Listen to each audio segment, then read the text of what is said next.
All right, I'm like majorly bummed out because I just recorded this and I did not save it. So, mental health is huge. It plays a huge role in my life. I went through a huge transformation. If you haven't seen any of my videos before, go back and watch them. But mental health controls everything in life. So if you don't have a good, strong, positive energy, you don't have good mental health, it will affect everything, and that is coming from experience. So a lot of people deal with anxiety and depression. Some people don't want to come to terms with it. Some people don't even know they have it, don't correlate it with being, their symptoms are anxiety, and depression related. But 40 million people in the United States alone have anxiety and depression, with 300 million people in the world that have it. And the first set that most people have the first time that they experience it is by the time they're 21. So that is when our lives are like taking off, so a lot of things end up affecting us, and it's really, really hard to go through life if you have anxiety and depression. I have it. It took me a long time to figure out how to study it. And I think that's a huge deterrent as to why people don't want to go down the journey to get it fixed or to figure it out. I went through probably 10 different medications before I found the right one for me. What part of that was because I was allergic to one of them. That was fun. But I finally figured out what worked for me. People have to have the medication for anxiety and depression because our brain chemicals are not wired to keep it balanced, like keep your mental state balanced to where you feel the correct amount of happiness and the correct amount of like non-anxious activity. So the best way to fix that is to supplement it with a medication.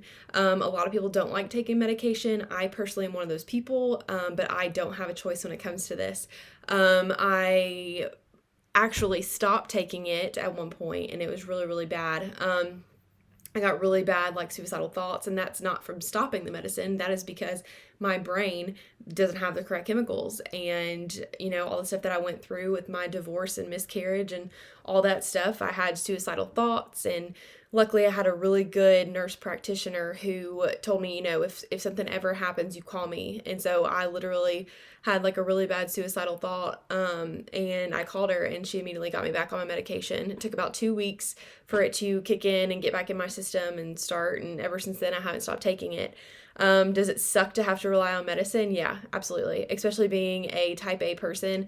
I'm not controlling, but I like to have control over situations. So the fact that I can't even have control over my own brain and how it functions, is really hard to come to terms with. So I think that's part of a lot of people's thing, is they don't want to have to be on medicine or rely on medicine. But when it comes to your general health and your mental well-being, it's huge. And I will absolutely take medication till the day I die. That sounds really bad. That way I can live a happy life. I found happiness in, where I'm at in life now through fitness, but the supplementation of those chemicals absolutely helps. I totally recommend it. So let's go ahead and get into it. Your brain chemicals are, your genes, everything is genetic. It's hereditary. More than likely, if you have depression and anxiety, your parents, your grandparents, great aunts, uncles, it just goes up in that, in that line. And, we can't help it. If I had any choice, I would not have it. I don't think anybody would that struggles with it. But, we don't have control over what genes we get. So we have to do what we can to deal with it, and to, do what we have to do to make sure that it doesn't affect our lives and our happiness and our well-being and our, for lack of a better terms, our sanity. So, other than genetic effects, you also have your external factors. So really, I didn't even notice that I had anxiety and depression until I was married to a narcissistic, pathological, abusive liar. So all of those, it stemmed from that. Everything but physical abuse. I had the mental abuse, verbal, emotional. He gaslighted me, so he was always telling me things, putting it in my head that I was crazy. I ended up having to go to a psychiatrist, and they diagnosed me with bipolar disorder, and gave me a medication that had me sleep all day every day. I ended up having to come off of it because it was absurd. That's a whole nother topic. So, all these external factors do affect your mental health, your mental sanity, how happy you are in life. So, like your jobs, your relationships, your financial situation, stress, all of that has to play a part in that. And then that also, your emotions are affected. So a lot of times it is very self-isolating to have depression and anxiety. If you don't have it and you've never dealt with it, you're probably not watching this video. But if you have, you know what I'm talking about. It's a very indescribable feeling that you feel like you literally can't tell somebody what it's like. I had an anxiety a spell, I won't say attack, for about 3 days last week. And I was waking up late every morning. I didn't have any energy to go to the gym. My heart was pounding out of my chest for no reason. I was sitting in my car, and it was crazy. So, it's a really bad feeling. You feel alone, you feel self-isolated, you feel like nobody understands. So it's hard to talk to family and friends about it if they don't have it because they don't understand. And so it can make you feel like you're crazy, or you can have people tell you you're crazy. So you have that, and then you don't want to talk to them, but you also don't want to go talk to a therapist or a counselor, because if you're like me and you've been an introvert, it's really hard to go tell somebody that you don't even know, some Joe Schmo, no disrespect, some Joe Schmo that, you got to tell them your whole life story. Now you got to go back and have all this like PTSD of all this crap that's happened to you. And, you really don't want to think about it. So a lot of people don't want to go to a therapy. So what I did is I did seek therapy. We'll talk about that in a minute. I used 3 different things that helped me. First off, I downloaded podcasts, and Jay Shetty. If you've never heard of Jay Shetty, you are missing out. He used to study, and he was a monk. I don't know if it's like monkology. I don't know the technical term, but he was a monk, an active monk. He lived the whole monk life, and he's a very, very knowledgeable, and he has amazing points. So I actually listened to his through Spotify. You can listen to podcasts through Spotify or iTunes. So the first one was Jay Shetty. It's called On Purpose. He talks about wisdom and like finding the purpose for your life, and it's really, really good stuff. So take a listen to that.